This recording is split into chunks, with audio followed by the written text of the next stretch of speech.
Hi friends, in today's world, every disease has a diagnosis in allopathy, but every diagnosed disease doesn't have a complete cure. అలాగే మన లైఫ్లో కూడా కొన్ని challenging situations ఉంటాయి. లైఫ్లో ఒక స్టేజ్లో ఏదో ఒక ప్రాబ్లం డిస్కంఫర్ట్ని ఫీల్ అవుతూ ఉంటాము, కానీ ఓన్గా ఆ సిచ్యువేషన్ని సాల్వ్ చేసుకోలేము. ఎందుకో ఇప్పుడు మనం చూద్దాము. చైల్డ్హుడ్ నుండి ఓల్డ్ ఏజ్ వరకు డిఫరెంట్ ఏజ్లో డిఫరెంట్ టైప్ ఆఫ్ ఛాలెంజెస్ని ప్రతి ఒక్కరూ ఫేస్ చేస్తూ ఉంటారు. కొన్ని చూస్తే కపుల్స్ మధ్యలో ఎమోషనల్ ఇష్యూస్, మిడిల్ ఏజ్ లో హెల్త్ ప్రాబ్లమ్స్, ఓల్డ్ ఏజ్ లో చూస్తే లోన్లీనెస్, ఎంటీనెస్ తో ఏం చేయాలో తోచని పరిస్థితుల్లో ఉంటారు. చాలా సార్లు మనకి ప్రాబ్లం క్లియర్ గా కనిపిస్తుంది, కానీ దాన్ని మనము ఇగ్నోర్ చేస్తూ ఉంటాము. ఎందుకంటే టైంతో అదే సెట్ అయిపోతుంది అని.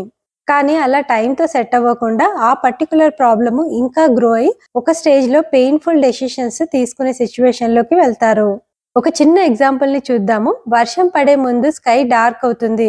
అప్పుడు మనకి అర్థమవుతుంది వర్షం పడుతుంది అని. అందుకే వర్షం వల్ల ఏది పాడవకుండా జాగ్రత్తలు కూడా తీసుకుంటాము.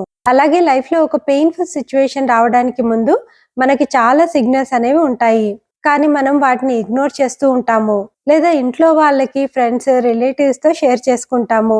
దానివల్ల ఎలాంటి యూజ్ అనేది ఉండదు. ఎందుకంటే వాళ్ళకి మనకి ఉన్న పెయిన్ఫుల్ సిచ్యువేషన్ ఫుల్గా అర్థం కాదు. ఎందుకు వాళ్ళకి అలా అర్థం కాదంటే వాళ్ళకి మనతో ఎమోషనల్ అటాచ్మెంట్ అనేది ఉంటుంది. అందుకే క్లారిటీ ఇంకా డైరెక్షన్ అనేది వాళ్ళు ఇవ్వలేకపోతారు. లైఫ్లో వచ్చే ప్రతి ప్రాబ్లమ్ని మనమే ఓన్గా సాల్వ్ చేసుకోలేము. ఎలా అయితే ఫిజికల్గా ఏదైనా హెల్త్ ఇష్యూ వస్తే మనం డాక్టర్ హెల్ప్ తీసుకుంటామో, సేమ్ అలాగే మైండ్, ఎమోషన్స్ అండ్ రిలేషన్షిప్స్కి ఎక్స్పర్ట్స్ గైడెన్స్ అనేది అవసరం అవుతుంది. కొంతమంది చూస్తే ఇలా కూడా ఆలోచిస్తారు, నేను చూసుకుంటాను, నేను దీనికన్నా పెద్ద ప్రాబ్లమ్స్ని వేరే వాళ్ళకి సాల్వ్ చేసి ఇచ్చాను అని. ఈ సిచ్యువేషన్లో నాకు నా మెంటోర్ అన్న ఒక మాట గుర్తొస్తుంది, మనం ఎదుటి వాళ్ళకి వైజ్ పర్సన్గా ఉంటాము, కానీ మనకి మనం కాదు అని. ఇది చాలా కరెక్ట్. ఎందుకంటే మన ఓన్ మైండ్ అండ్ ఎమోషన్ని డీల్ చేయడము అంత ఈజీ కాదు. ఆ సిచ్యువేషన్లో మనము ఎమోషనల్గా ఇన్వాల్వ్ అయి ఉంటాము. అప్పుడు క్లారిటీ తగ్గిపోతుంది, థింకింగ్ కూడా బ్లర్ అవుతుంది. అలాగే మైండ్ కన్ఫ్యూజన్లో ఉన్నప్పుడు కరెక్ట్ సొల్యూషన్ని కనుక్కోవడం కష్టంగా ఉంటుంది. అందుకే ఎక్స్పర్ట్స్ హెల్ప్ అనేది అవసరము. కౌన్సిలింగ్లో ఎక్స్పర్ట్ పర్సన్ని న్యూట్రల్గా చూస్తారు, ఎలాంటి జడ్జిమెంట్ లేకుండా.